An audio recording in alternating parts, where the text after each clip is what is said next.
Ripoti hii inayosema Jumuiya ya Afrika Mashariki imeonya kuhusu kuzorota kwa ziwa Victoria, huku ripoti mpya iliyozinduliwa katika mkutano wa kimataifa wa mabadiliko ya tabia nchi COP30 ikifichua ongezeko la changamoto za ekolojia na athari zinazotokana na harakati za kibinadamu katika ziwa hilo. Mwandishi wetu Musa Navie anaarifu zaidi kutoka Kisumu.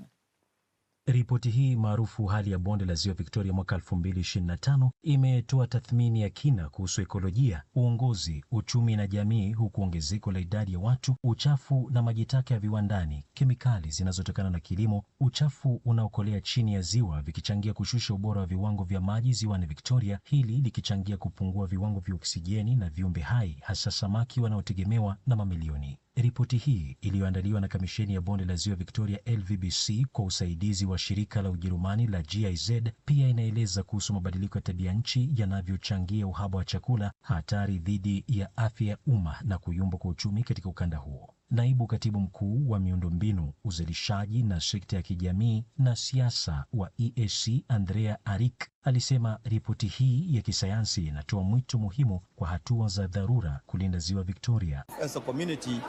Kama jumuiya ni kueneza uhamasishaji kwa wakazi wanaoishi kando ya ziwa na kuwafunza kuhusu ni vipi wanastahili kulinda ziwa na yote yanayohusiana na maji. Arik aliyezungumza kwa niaba ya washirika wengine wote kutokana na utaratibu wa itifaki amepongeza juhudi za Ujerumani kwa msaada wa kiufundi na kifedha kuimarisha mifumo ya data, utaratibu wa kulenga uwezo na ufuatiliaji wa muda mrefu wa bonde la ziwa Victoria. Ameongeza kuwa ripoti hii itasaidia kuelekeza uwekezaji na kutoa mwelekeo wa mikakati ya mataifa wanachama na washirika wake kushirikiana katika kukabiliana na changamoto zilizopo kwa pamoja ili kuafikia uboreshaji.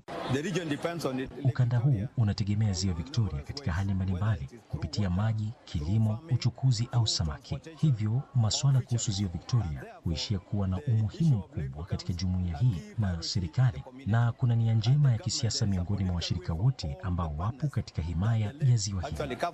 Ziwa Victoria ni nyenzo muhimu ya uchumi wa bluu inayotegemewa na takriban watu milioni 45 katika mataifa ya Kenya, Uganda, Tanzania na Burundi. Musa Navie, DW, Kisumu.